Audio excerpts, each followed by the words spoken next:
اعوذ باللہ من الشیطان الرجیم بسم اللہ الرحمن الرحیم یا صاحب الجمال و یا سید البشر من وجهک المنیر لقد نفر القمر لا يمكن الثناء كما كان حقه بعد اس خدا بزرگ تو ہوئی قصہ مختصر رضی اللہ عنہ سیدنا و مولانا محمد صلی اللہ علیہ وآلہ وسلم ما هو اہلہ یا رب لک الحمد کما ينبغی لجلال وجهک وعظیم سلطانک رب اشرح لی صدری ویسر لی امری واحلل عقدۃ من لسانی یفقهوا قولی رب زدنی علما رب زدنی علما رب زدنی علما۔ السلام علیکم ورحمۃ اللہ وبرکاتہ۔ میں حافظہ افرا جاوید اسلام آپ سب لوگوں سے مخاطب ہوں۔ اپنے یوٹیوب چینل انفینٹ اسلام میں آپ سب لوگوں کو خوش آمدید کہتی ہوں۔ امید کرتی ہوں آپ سب لوگ خیریت سے ہوں گے، زندگی پرسکون پر اطمینان اور ایمان بالخیر گزر رہی ہوگی۔ سورۃ النساء اردو ترجمہ اور تفسیر، اس کی آیت نمبر 93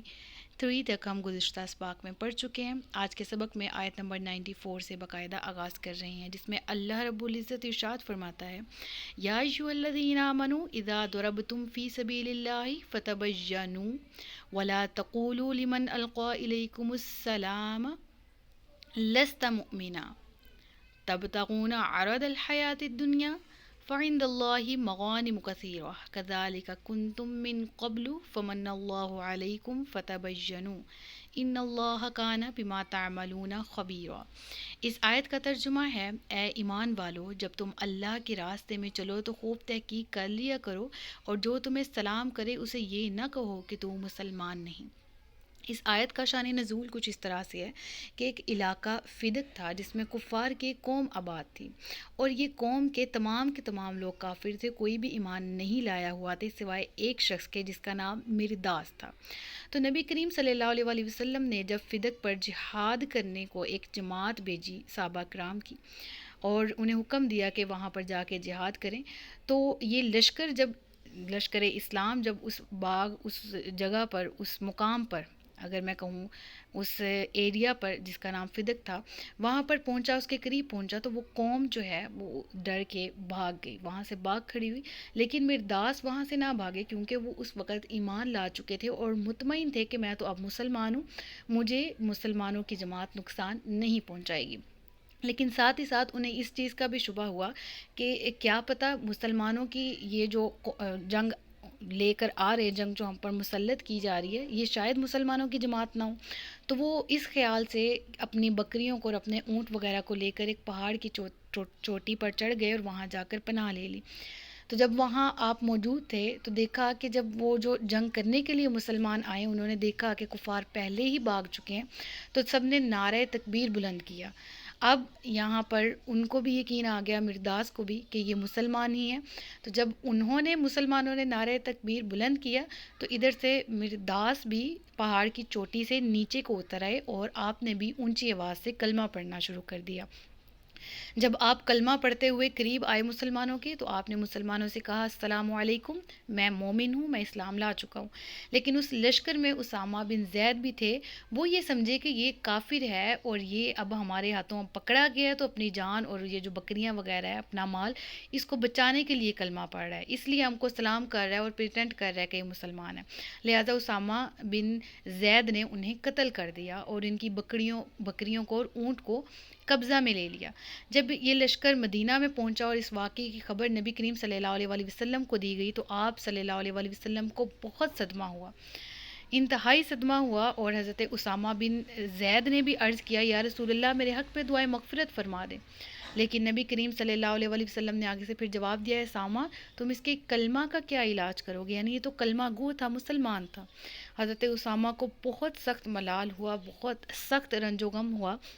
اور آخر حضور پاک صلی اللہ علیہ وآلہ وسلم نے بہت دیر کے بعد ان کے لیے دعائے مغفرت فرمائی، اور ساتھ ہی ساتھ یہ بھی فرمایا کہ یہ بکریاں اور یہ جو مال ہے مرداس کا، اس کے بال بچوں کو، یعنی جو اس کے اہل خانہ ہیں، ان کو واپس کر دو، اور اس کے ساتھ ساتھ ایک غلام بھی آزاد کرو، جس کی ڈیٹیل ہم قتل خطا میں پڑھ چکے ہیں کہ قتل خطا میں کیا کیا کفارہ ادا کرنا ہوتا ہے وغیرہ وغیرہ۔ تو اس وقت یہ آیت کریمہ نازل ہوئی تھی، فرمایا گیا اے ایمان والو، جب تم اللہ کے راستے میں چلو تو خوب تحقیق کر لیا کرو، جو تمہیں سلام کرے اسے یہ نہ کہو کہ تم مسلمان نہیں، یعنی یہ اس واقعے کی نشاندہی کر رہی آیت۔ اور پھر آیت کے اگلے حصے میں تم دنیاوی زندگی کا سامان چاہتے ہو، بس اللہ کے پاس بہت سے غنیمت کے مال ہیں۔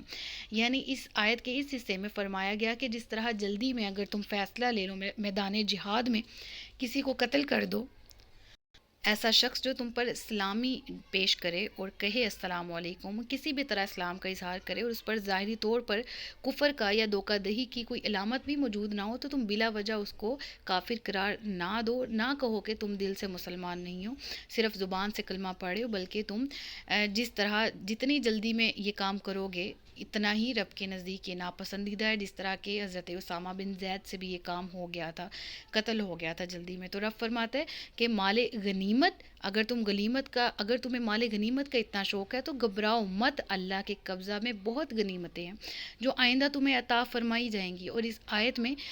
خلافت فاروقی کا زمانہ بھی ذکر کیا جا رہا ہے، جس کی پیشن گوئی بھی مسلمانوں کو کی گئی کہ ایک طرح سے پہلے سے ہی مسلمانوں کو اس کے بارے میں آگاہ کیا گیا کہ جب روم اور ایران کے سونے چاندی کے جو ڈیر ہیں وہ مدینہ میں پہنچیں گے،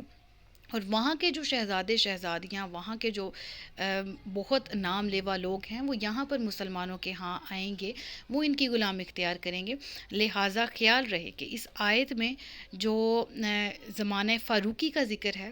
یقیناً اس میں بہت سی فتوحات مسلمانوں نے دیکھی بھی اور بہت سے مال غنیمت بھی سمیٹے۔ اور اس آیت میں مال غنیمت سے مراد وہ بھی ہے کہ وہ ایسا مال جو کہ اللہ کے ہاں موجود ہے۔ دنیا میں بھی ایسے لوگ جو اللہ کی راہ میں لڑتے ہیں، اللہ کے فیصلوں کا پاس رکھتے ہوئے، رولز اینڈ ریگولیشنز کا خیال رکھتے ہوئے، مال غنیمت دنیا میں بھی ملتا ہے اور آخرت میں بہترین اجر جنت کی صورت میں ایسے لوگوں کو عطا کیا جاتا ہے۔ تو ایک دفعہ پھر ترجمہ پڑھ لیتے ہیں۔ تم دنیاوی زندگی کا سامان چاہتے ہو، بس اللہ کے پاس بہت سے غنیمت کے مال ہیں، پہلے تم بھی ایسے ہی تھے، تو اللہ نے تم پر احسان کیا تو خوب تحقیق کر لو، بے شک اللہ تمام اعمال سے خبردار ہے۔ آیت نمبر 95، عذر والوں کے علاوہ جو مسلمان جہاد سے بیٹھے رہے اور وہ اور اللہ کی راہ میں اپنے مالوں اور اپنی جانوں کے ساتھ جہاد کرنے والے برابر نہیں ہیں۔ اب اس آیت میں فرمایا گیا، دیکھیں غور طلب بات ہے، عذر والوں کے علاوہ، یعنی شرعی عذر کے بغیر جو لوگ جہاد میں جانے سے انکار کریں، جہاد نہ کریں، رب فرماتا ہے وہ ان لوگوں کے برابر نہیں آ سکتے جو اللہ کی راہ میں لڑتے ہیں، جہاد کرتے ہیں، وہ غازی بنتے ہیں یا شہید ہوتے ہیں۔ اور فرمایا یہ بھی گیا کہ جو غیر مجاہدین ہیں وہ جتنے بھی نیکی کے عمل کر لیں، جتنے بھی نیک ہوں، وہ مجاہدین اور جو غازی ہیں اور جو شہداء ہیں ان کے درجوں تک نہیں پہنچ سکتے۔ ساتھ ہی ساتھ یہ بھی فرمایا کہ وہ لوگ جو معذور شرعی عذر میں ہوں، جس طرح کے نابینا ہیں، جس طرح کے ایسے ہیں صحت بیمار ہیں کہ ان کی صحت اجازت نہیں دیتی کہ وہ جنگ کریں وغیرہ وغیرہ، تو جو شرعی طور پر اہل نہیں ہیں جنگ میں جانے کے، رب فرماتا ہے کہ ثواب آپ کو بھی ہے، آپ کی نیت قبول کی جائے گی۔ لیکن دیکھیں غازی جو ہے، جو جنگ میں جا رہا ہے، اس کی نہ صرف اس کے پاس نیت اور ارادہ ہے بلکہ اس کے پاس عمل بھی ہے، جہاد کا عمل بھی ہے، اس لیے اس کے درجات بلند ہو جاتے ہیں ان لوگوں کے نسبت جو کہ جہاد میں جانے سے رہ جاتے ہیں۔ تو اس آیت میں حضرت زید بن ثابت رضی اللہ تعالیٰ عنہ فرماتے ہیں جب یہ آیت کریمہ نازل ہوئی تو حضرت عبداللہ بن ام مکتوم نابینا صحابی تھے، انہوں نے عرض کیا کہ مجھ میں تو جہاد کی قوت نہیں ہے، میں تو نابینا ہوں، اگر مجھ میں قوت ہوتی تو میں ضرور جہادوں میں شرکت کرتا۔ تو اس وقت یہ آیت مکمل وحی کی صورت میں نازل ہوئی جس میں ان الفاظ کا اضافہ کیا گیا، جن کو میں نشان لگا دیتی ہوں کہ یہ غیر اولی الضرری، ٹھیک ہے، یعنی عذر والوں کے علاوہ جو حقیقی طور پر عاجز ہیں، وہ جہاد میں شرکت نہیں کر سکتے، ان کے علاوہ باقی جو جانتے بوجھتے جہاد چھوڑتے ہیں وہ کبھی بھی غازیوں کے مرتبے پر نہیں پہنچ سکتے، ان کا ثواب بالکل بھی غازیوں کے ثواب کے یا شہداء کے ثواب کے برابر نہیں ہے۔ تو اس آیت سے ہمیں صحابی کی شان کا بھی پتہ لگا کہ رب العالمین نے کس طرح سے ان کے سوال پر ان کے دل میں جو بات اٹھی، جو ان کے دل میں تڑپ اور طلب اٹھی، اس کے جواب میں آیت کریمہ نازل کی، مکمل نازل فرمائی، اور اس میں ترمیم کی گئی ان الفاظ کی غیر اولی الضرری، یعنی عذر کے علاوہ جو مسلمان جہاد سے بیٹھے رہتے ہیں، جہاد میں شرکت نہیں کرتے، وہ ان مسلمانوں کے برابر نہیں ہو سکتے جو کہ جہاد میں جاتے اور عمل سے بھی ثابت کرتے ہیں کہ وہ اللہ رب العالمین کے محبوب اور پسندیدہ بندے ہونا چاہتے ہیں۔ پھر فرمایا گیا کہ اپنی جانوں اور مالوں کے ساتھ جہاد کرنے والوں کو بیٹھے رہنے والوں پر اللہ نے درجے کے اعتبار سے فضیلت عطا فرمائی، اور اللہ نے سب سے زیادہ بھلائی کا وعدہ فرمایا، اور اللہ نے جہاد کرنے والوں کو بیٹھے رہنے والوں پر بہت بڑے اجر کی فضیلت عطا فرمائی ہے، جس کی ڈیٹیل الحمدللہ ہم پڑھ چکے ہیں کہ شہداء کا درجہ جو اپنی جان سے جائے اللہ کی بارگاہ میں لڑتے ہوئے، اللہ کی جو دین ہے اس کی خدمت میں لڑتے ہوئے، اللہ کی رضا کے لیے لڑتے ہوئے، وہ اگر جان جاتی ہے اس کی تو بھی شہید ہے، جس کے بارے میں قرآن کہتا ہے کہ اس کو مردہ نہ کہو، وہ زندہ ہے، لیکن تمہیں ان کی زندگی کا شعور نہیں۔ غازیوں کا بھی بہت زیادہ اجر و ثواب ہے، لہٰذا ہر ایک کو چاہیے کہ وہ بلا ضرورت شرعی جہاد کا منکر جو ہے وہ بالکل بھی نہ بنے۔ جو اس کی فرضیت کا انکار کرتا ہے وہ تو ویسے ہی دیکھیں کہ اسلام میں کس طرح سے ہجرت اور جہاد کو مسلمانوں پر ٹرمز اینڈ کنڈیشنز کے ساتھ فرض کیا گیا، تو جب جہاد فرض ہو اور فرض کی ادائیگی کا انکار کیا جائے تو پھر پتہ ہے کہ ایسے مومن جو جانتے بوجھتے فرض کی ادائیگی کا انکار کریں تو وہ مومن کہلانے کے لائق ہی کہاں پر ہیں۔ لہٰذا فرض کی ادائیگی ہر صورت میں کی جائے۔ رب فرماتا ہے کہ اس کی طرف سے بہت بڑے درجات اور بخشش اور رحمت ہے، اور اللہ بخشنے والا مہربان ہے ایسے لوگوں کے لیے جو جہاد میں جاتے ہیں، جہاد میں شریک ہوتے ہیں، اللہ کی راہ میں لڑتے ہیں، باطل سے ٹکراتے ہیں، حق پر رہتے ہوئے اللہ کی رضا کا ساتھ اپنے ساتھ رکھتے ہوئے لڑتے ہیں۔ رب فرماتا ہے ان کے لیے دنیا میں بھی اجر ہے، وہ فتح کی صورت میں ملتا ہے، وہ غازی بننے کی صورت میں ملتا ہے، وہ انہیں مال غنیمت کی صورت میں ملتا ہے، اور آخرت میں بھی جنت ایسے لوگوں کو عطا کی جائے گی۔ آیت نمبر 97، بے شک وہ لوگ جن کی جان فرشتے اس حال میں قبض کرتے ہیں کہ وہ اپنی جانوں پر ظلم کرنے والے ہوتے ہیں، ان سے فرشتے کہتے ہیں تم کس حال میں تھے؟ وہ کہتے ہیں کہ ہم زمین میں کمزور تھے۔ تو فرشتے کہتے ہیں کہ اللہ کی زمین کشادہ نہ تھی کہ تم اس میں ہجرت کر جاتے؟ تو یہ وہ لوگ ہیں جن کا ٹھکانہ جہنم ہے، اور وہ کتنی بری لوٹنے کی جگہ ہے۔ اب اس آیت میں مراد وہ منافقین ہیں جو کہ خود کو مسلمان پریٹینڈ کرتے تھے، جو کہ خود کو مسلمان کہتے تھے، اور اسی منافقت میں جب ان کے قریب موت آ جاتی ہے، جب موت ان کو گھیر لیتی ہے، یہ وہ لوگ تھے کہ جو بعض لوگ مکہ معظمہ میں ایمان لے آئے۔ منافقین کی ایک قسم تھی جو ایمان کا اظہار انہوں نے مکہ میں کیا، مگر مدینہ ہجرت نہیں کی، انہوں نے ہجرت سے انکار کیا۔ پھر جب جنگ بدر ہوئی، وہاں سے مدینہ سے مسلمان آئے لڑنے کے لیے اور کفار سے لڑنے کے لیے، تو پھر یہ لوگ کفار کے ساتھ مل کر مسلمانوں کے مقابلے میں آ گئے اور پھر مسلمانوں کے ہاتھوں میں مارے گئے۔ پھر ان لوگوں کے بارے میں یہ آیت کریمہ نازل ہوئی۔ روایات بہت ساری ہیں شان نزول سے متعلق، لیکن تفسیر میں اگر ہم گہرائی میں جائیں تفسیر کی، اور ہمیں یہ سیکھنے کو ملے گا کہ جو لوگ جہاد کا انکاری ہوتا ہے جو شخص، اور جو منافق لوگ ہوتے ہیں، ان کی اس دور میں بھی اور ہر دور میں بھی جنہوں نے جہاد سے انکار کیا، رب فرماتا ہے کہ جب فرشتے جان نکالنے پر آتے ہیں تو ان سے پوچھتے تم کس حال پہ تھے، کفر پر یا اسلام پر، کس قوم سے تھے، کافر قوم سے تھے یا مسلم قوم سے تھے؟ تو وہ آگے سے یہ لوگ کیا کہتے ہیں کہ ہم تھے تو مسلمان، مگر زمین کفر میں ہمیں مجبور کرتی تھی کہ ہم کفر پر رہیں، اور ہم اسلامی احکامات پر اس وجہ سے عمل نہ کر سکے کہ ہم کفار کے ہاتھوں جو ہیں وہ مجبور کیے گئے تھے، ہم بے بس تھے، لاچار تھے، اس وجہ سے ہم نہ ہجرت کر سکتے تھے، نہ ہم جہاد کر سکتے تھے، ہم پر کافروں کا بہت غلبہ تھا۔ پھر فرشتے ان کے جواب میں اس طرح کہتے ہیں کہ تم لوگ تو جھوٹے ہو، مجبور تو تم ہے ہی نہیں تھے، اللہ کی زمین فراخ نہ تھی، کشادہ نہ تھی۔ اسلامی ممالک، اگر مکہ کی زمین تم پر تنگ کی گئی تو اسلامی ممالک اور دوسرے کیا کم تھے؟ تم لوگ وہاں جاتے، تم لوگ اس طرف ہجرت کرتے، بلکہ تم نے تو اپنے مال کی، اولاد کی، گھر بار کی، وطن کی محبت میں ہجرت نہ کی، تو تم اب اس چیز سے مکر رہے ہو۔ حقیقت تو یہ تھی کہ تم اپنے گھر بار کی محبت میں جنگ میں شریک نہ ہوئے، جہاد میں تم نے شرکت نہ کی، ہجرت تم نے نہ کی، اور اب تم کہہ رہے ہو کہ تم مجبور تھے۔ یہ لوگ پھر جواب سن کے خاموش ہو جائیں گے، کیونکہ مکرنے کا اور کوئی بہانہ نہیں ہے۔ پھر اب فرماتا ہے ایسے بہانہ بازوں کا ٹھکانہ جہنم ہے، اور ہمیشہ یہ اس میں رہیں گے، کیا ہی بری یہ جگہ ہے۔ پھر فرمایا یہ گیا مگر وہ مجبور مرد اور اور بچے جو نہ تو کوئی تدبیر کرنے کی طاقت رکھتے ہوں اور نہ ہی راستہ جانتے ہوں. یعنی جو ہجرت فرض ہو جانے کے بعد بھی جو لوگ ہجرت نہیں کر رہے تھے اس دور میں منافقین، ان کے انجام کے بارے میں تو فرما دیا گیا. پھر یہ بھی فرمایا کہ ہاں مگر وہ معذور مرد اور عورتیں یا بچے جن کے پاس نہ تو سامان سفر تھا، نہ وہ ہجرت کر جانے کی طاقت رکھتے تھے، نہ انہیں کسی اسلامی ملک جیسے کہ مدینہ میں ہجرت مسلمانوں نے کی، حبشہ کی طرف ہجرت کی، نہ انہیں ان جگہوں کا راستہ معلوم تھا کہ وہاں پیدل چل جاتے، تو ایسے معذوروں سے جو شرعی طور پر عذر رکھتے ہوں ان کے متعلق امید کی جا سکتی ہے کہ اللہ انہیں معافی دے دے اور انہیں بخش دے. وہ رحیم بھی ہے اور بخش دینا اس کی تو عادت ہے. وہ بخشش کے بہانے مسلمانوں کو دیتا ہے کہ وہ کسی بھی طرح وہ رب العالمین کے حضور حاضر ہوں، اور ان کی اگر وہ شرعی طور پر عاجز ہیں تو اللہ ان کو بخش بھی دے، اور ان کی نیتیں اللہ قبول فرمانے والا ہے، کرنے والا ہے. تو رب فرماتا ہے کہ اللہ ان قریب ان لوگوں سے درگزر فرمائے گا اور اللہ معاف فرمانے والا بخشنے والا ہے. آیت نمبر 100، جو اللہ کی راہ میں ہجرت کرے تو وہ زمین میں بہت جگہ اور گنجائش پائے گا. اب پچھلی آیت میں ہم نے کیا پڑھا؟ وہ لوگ کہتے تھے جو منافقین تھے ہم پر تو زمین تنگ کر دی گئی تھی، ہم تو ہجرت کر ہی نہیں سکتے تھے وغیرہ وغیرہ. رب فرماتا ہے جو اللہ کی راہ میں اپنے گھر بار کو، اپنے عزیز و اقارب، مال و دولت کو چھوڑتا ہے اور صرف اللہ کی رضا کے لیے خالص ہو کر ہجرت میں شامل ہوتا ہے، تو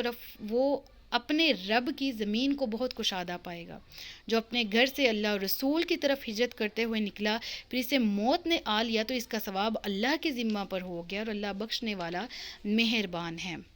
اس آیت سے متعلق ایک شان نزول بھی ہے کہ خالد ابن حزام مکہ معظمہ سے ہجرت کر کے حبشہ کو روانہ ہوئے.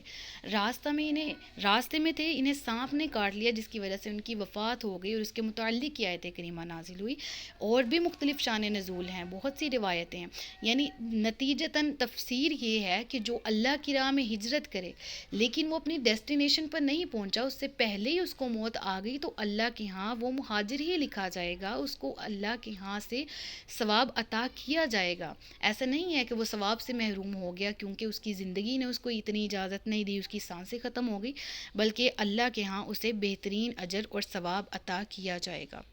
تو دیکھیں اس آیت میں ہم نے ہجرت کی کتنی فضیلت ان آیات میں پڑھی، اس رکوع میں پڑھی. تو جسمانی ہجرت کی بات کی جائے تو وہ تو کسی پر کبھی کبھی فرض ہوتی ہے نا. جس طرح ہمیں کنڈیشنز کے بارے میں بتایا جائے، ہجرت لازم فرض کبھی ہوتی ہے، کسی پر ہوتی ہے. جس طرح اسلامی جمہوریہ پاکستان میں بیٹھی ہوں تو ابھی یہاں پر سب مسلمان ہیں، کوئی کسی پر ظلم نہیں ڈھا رہا، تو میں اپنے گھر کو ابھی مجھ پر ہجرت فرض نہیں ہوئی یہاں پر. اس طرح سے اگر ہجرت فرض ہوگی تو یہاں سے جانا فرض ہوگا میرے پر، ٹھیک ہے. تو یہ تو کسی پر فرض ہوتی ہے نا، جسمانی ہجرت کی بات کیجیے. لیکن روحانی ہجرت کی اگر اس آیت کی تفسیر میں ہم جائیں تو ہمیں معلوم ہوگا کہ روحانی ہجرت جو ہے وہ تو ہر مسلمان پر ضروری ہے. وطن چھوڑنا، جگہ چھوڑنا، گھر بار چھوڑنا جسمانی ہجرت ہے، لیکن نفسانی خواہشات کا ترک کرنا، دنیا کی محبت کو چھوڑ دینا، وہ لوگ جو دنیا دار ہے، دنیا کی محبت دل میں بسائے ہوئے ہیں، ان سے قطع تعلق کرنا، ان سے تعلق توڑ دینا ہجرت روحانی ہے. اور اس کی طرف حضور سید عالم صلی اللہ علیہ وآلہ وسلم نے ارشاد فرمایا کہ مہاجر وہ ہے جو اللہ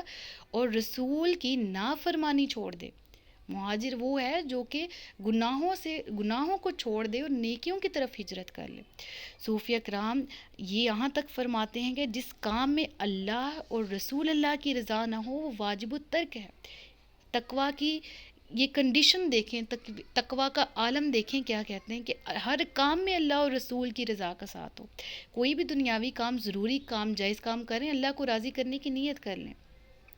رب العالمین. اب دیکھیں نا، ایک چھوٹی سی مثال کے ساتھ میں آپ کو ایک بات بتاتی ہوں، اور یہ واقعہ گزر چکا ہے کہ مکہ معظمہ میں خانہ کعبہ موجود ہے، حجر اسود ہے، مقام ابراہیم ہے، اتنی متبرک چیزیں موجود تھیں وہاں پر. لیکن جب نبی کریم صلی اللہ علیہ وآلہ وسلم وہاں سے نکلے، آپ نے ہجرت کی، تو ان تبرکات کا باوجود مکہ میں اتنے تبرکات موجود تھے، لیکن ان کے باوجود مکہ والوں پہ ہجرت فرض کر دی گئی تھی. اور جب حضور نے مکہ چھوڑ دیا تو وہاں پر جو رہنے والے لوگ ہیں ان کے لیے وہاں پر کیا تھا، جب نبی کریم صلی اللہ علیہ وآلہ وسلم کی ذات گرامی وہاں پر موجود نہیں تھی. تو وہاں پر جب نبی کریم صلی اللہ علیہ وآلہ وسلم نہیں تھے تو ان تبرکات کے موجود ہونے کے باوجود وہاں پر رہنا مسلمانوں پر ظلم کیے جاتے تھے. پھر جب نبی کریم صلی اللہ علیہ وآلہ وسلم نے مکہ فتح کیا تو تمام مسلمانوں کے لیے مکہ میں واپس آ کر رہنا سعادت ہو گیا. اور اب دور حاضر میں بھی وہاں کی ایک عبادت 1,00,000 کے برابر ہو گئی. تو یہ تمام کی تمام چیزیں نبی کریم صلی اللہ علیہ وآلہ وسلم کے دم کی بہار سے ہے. یعنی نبی کریم صلی اللہ علیہ وآلہ وسلم کی ذات گرامی ہمارے لیے کتنی باعث بہار ہے کہ کیوں نہ دل کی پکار اٹھے، حضور میری تو ساری بہار آپ سے ہے. میں بے قرار ہوں، میں بے قرار تھا، میرا قرار آپ سے ہے. کہ میرے نبی کریم صلی اللہ علیہ وآلہ وسلم کی دم کی جو ان کی ذات گرامی کی جو بہار تھی اس کی وجہ سے مکہ آج تک آباد ہے، مدینہ آج تک آباد ہے. اور یقیناً مسلمانوں کے لیے جان، مال، عزت، تمام چیزوں سے بڑھ کر، اہل خانہ سے بڑھ کر نبی کریم صلی اللہ علیہ وآلہ وسلم کی محبت دل میں ہونا لازم و ملزم ہے. بالکل ایسے ہی اگر ایک عالم ہے، ایک اچھا مقرر ہے، اس کے سینے میں علم ہے، ٹھیک ہے، اس کے ظاہر میں تقوی وغیرہ ساری چیزیں موجود ہیں، لیکن اس کا دل حضور صلی اللہ علیہ وآلہ وسلم سے عشق اور محبت سے خالی ہے، تو وہ اسی مکہ کی طرح ہے کہ جب مکہ میں نبی کریم صلی اللہ علیہ وآلہ وسلم موجود نہیں تھے تو مسلمانوں کے لیے اس مکہ سے دور رہنا بھی ضروری تھا نا. ایسے ہی اس عالم سے بھی دور رہنا چاہیے جو رسول اللہ سے محبت نہ کرتا ہو. وہ ظاہری طور پہ خود کو عالم کہتا ہو، علم والا بھی ہو، ظاہری طور پر تقوی والا بھی ہو، لیکن اس کے دل میں جب محبت نہیں ہے رسول اللہ کی تو ایسے عالم سے بھی بچا جائے. اللہ تعالیٰ ہمیں جس طرح دور حاضر میں اگر جسمانی ہجرت کی ضرورت پڑے تو ہم لبیک ہم حاضر ہیں، اور اگر ابھی اس دور حاضر میں جسمانی ہجرت کی اگر ضرورت نہیں پڑ رہی تو روحانی ہجرت تو ہم سب پر فرض ہے نا. تو آئیں عہد کرے کہ ہم بھی اپنے گناہوں کو چھوڑ کر نیکیوں کی طرف ہجرت کرتے ہیں. میرے نبی فرماتے بہترین مہاجر وہ ہے. آج سے ہم عہد کرتے ہیں کہ ہم اللہ اور اس کے رسول اللہ کی اطاعت کریں گے انشاءاللہ عز و جل، اور ہم ہر ممکن کوشش کریں گے اور کرتے رہیں گے کہ ہم سنتوں پر عمل پیرا ہوں، اللہ اور اس کے رسول کی رضا حاصل کرنے کی مکمل کوشش کریں. صدق اللہ العلی العظیم و صدق رسولہ النبی الکریم ونحن علی ذلک من الشاہدین والشاکرین وما علینا الا البلاغ المبین. سچ فرمایا اللہ نے جو عظمت والا ہے. مجھے دعاؤں میں یاد رکھیے گا، اپنا خیال رکھیے گا، اپنے سے زیادہ دوسروں کا. تاجدار ختم نبوت زندہ باد. پاکستان ہمیشہ زندہ باد. السلام علیکم ورحمۃ اللہ وبرکاتہ.